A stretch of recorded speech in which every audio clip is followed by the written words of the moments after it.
as the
visit this year. After, we're going to head down to Africa to visit the country of Namibia, located on the Atlantic coast above South Africa. Now, when people think of Namibia, the Namib Desert probably comes to mind. It's full of massive orange sand dunes and those orc antelope. Now, one of my favorite places in the Namib Desert is Deadvlei. It's this clay pan surrounded by massive dunes. And what makes it so unique is that there's these trees that died 600 years ago because water stopped coming into the area and they are frozen in time. Now, another one of my favorite places in Namibia is the Spitzkope. It's this granite mountain that reaches 1,728 meters above sea level, and it's been called the Matterhorn of Namibia.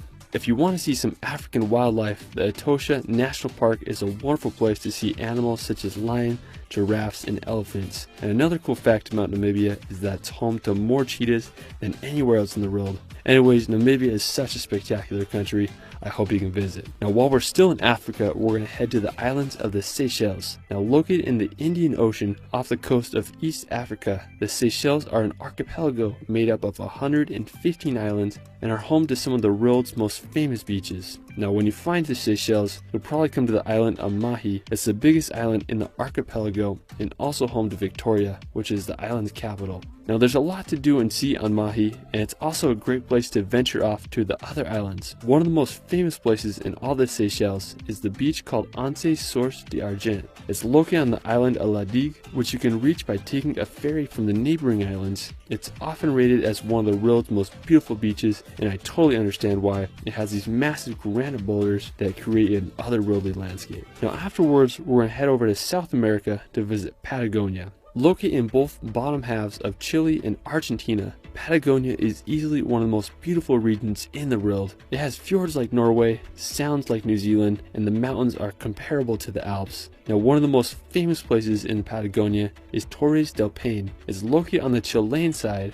Torres del Paine is a national park home to animals such as guanacos and pumas, and it's named after its iconic 3 granite towers. Another one of the most well-known places in Patagonia is Fitzroy. It's this mountain range located on the Argentinian side. I think it's possibly one of the most beautiful mountains in the world. There's several glacial lakes and viewpoints to marvel this mountain range from. I mean, the area is just spectacular. Afterwards, we're going to visit the Emerald Isle of Ireland.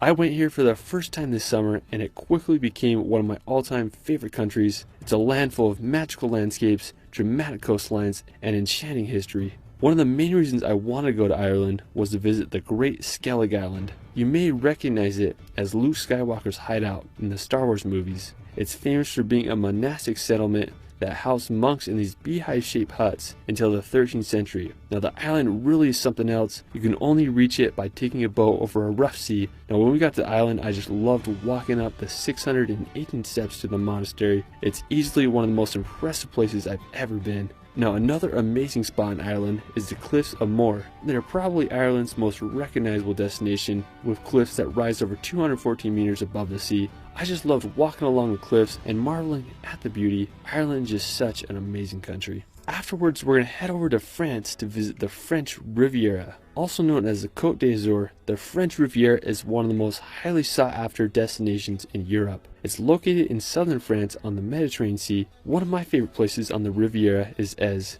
It's this medieval hilltop village that was founded around the 14th century. When you walk through the village, you'll feel like you're going back in time. I loved all the cobblestone paths that winded through Èze. Now while you're there, you can hike to the top and reach the exotic garden that not only has beautiful plants, but an amazing view of the Riviera. Another one of my favorite towns on the French Riviera is Saint-Tropez. It's renowned for its beaches, nightlife, and luxurious lifestyle. I really enjoy just walking around the town and just marveling at its beauty. Now if you're into more nature, I recommend you check out the Calanques near Cassis. They offer some of France's best scenery with incredible sea coves surrounded by daunting cliffs. The one I really wanted to go to is called Calanques d'Envaux. Now you can only access it by hiking or taking a kayak in. When I reached the beach, I was just amazed by the steep white cliffs coupled with the greens of the pines and blues of the water. We went for a swim and the water clarity was amazing. I wanted to find a clifton spot, and after swimming down the cove, I found this little rock about 7 meters high and sent a few jumps off it.